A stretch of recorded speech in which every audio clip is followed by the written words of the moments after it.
Congress party Telangana రాష్ట్రంలో ఏ విధంగా అయితే అధికారం చేపట్టిందో కేంద్రంలో కూడా రాహుల్ గాంధీ ఆధ్వర్యంలో అధికారం చేపట్టడం ఖాయమని యాలాల మండలం తిమ్మాయిపల్లి గ్రామానికి చెందిన కాంగ్రెస్ పార్టీ నాయకులకు నరసింహులు అన్నారు. తమ గ్రామంలో అధిక మెజారిటీ వార్డులను సాధిస్తామన్నారు. అదేవిధంగా మండలంలో అత్యధిక ఓట్లు కాంగ్రెస్ కే వస్తాయని, అందుకు పని కోసం కష్టపడి పనిచేస్తామని అన్నారు. అంటారు రంజిత్ రెడ్డిని మేము గెలుస్తున్నామని, మళ్ళీ మూడోసారి అధికారంలోకి వస్తున్నాము కేంద్రంలో అంటున్నారు కదా. అంటారు బీజేపీలు గెలుస్తామని అంటారు, వాళ్ళకు నమ్మకం ఉండదు అంటారు. వాళ్ళకి ఎందుకు వేస్తున్నారు ఓట్లు? ప్రజలు ఎందుకు వేస్తారు? వాళ్ళకు ప్రజలకు ఏం కావాలి? వాళ్ళకు పనులు కావాలి. కేంద్రం ఎన్ని జాబులు ఇస్తాను? వచ్చిందా? ఒక జాబ్ అని ఇచ్చిందే? ఒక జాబు, ఒక ప్రాజెక్టు, ఒక కనీసము ఒకటి ఏదో ఒక ఉచిత స్కీమ్. మేము అధికారంలోకి రాందడవే ఏం చెప్పింది, ప్రతి ఒక్క ఇంటికి 15,000 అకౌంట్లు వేస్తానని చెప్పింది ఇదే మోడీ సాబ్. ఇంతవరకు 10 ఏళ్ళు అయితే ఒక రూపాయి వాడలేదు అనా.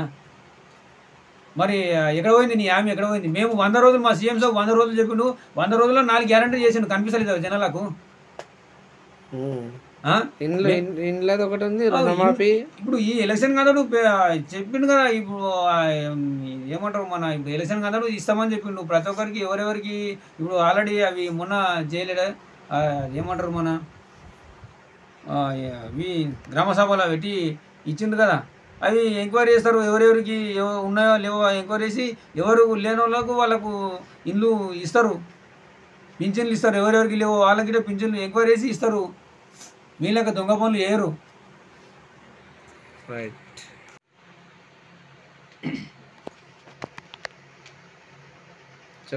నా పేరు నరసింహులు, తిమ్మేపల్లి విలేజ్, యాలాల్ మండల్. నేను తిమ్మేపల్లి కాంగ్రెస్ యువ నాయకునిగా పనిచేస్తున్నాను ప్రస్తుతము.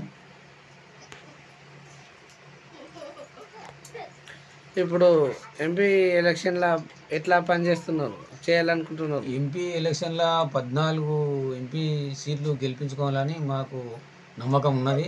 గెలిపించుకుంటాం. రాష్ట్రం మొత్తం తెలంగాణ రాష్ట్రం మొత్తం 14 సీట్లు గెలిపించుకుంటాం. మరి మీ గ్రామం పరిస్థితి ఏంటి? మా గ్రామంలో ఇంతకుముందు ఎమ్మెల్యేకు ఎట్లా మెజార్టీ ఇచ్చినామో, ఎమ్మెల్యే కన్నా ఇంకా అంతకు మెజార్టీ ఇస్తామని మా నమ్మకం ఉన్నది. మా కార్యకర్తలకు అందరికీ ఉన్నది. గతంలో అంటే బీఆర్ఎస్ వ్యతిరేకంతో వేసిండొచ్చు. ఇప్పుడు బీజేపీ తోటి వ్యతిరేకంతో ఇస్తాం. ఇప్పుడు బీజేపీ తోటి వ్యతిరేకం ఇస్తాం. బీఆర్ఎస్ పోయింది, బీఆర్ఎస్ మర్చిపోవాలి దాన్ని. ఇప్పుడు ప్రచారం కార్యక్రమం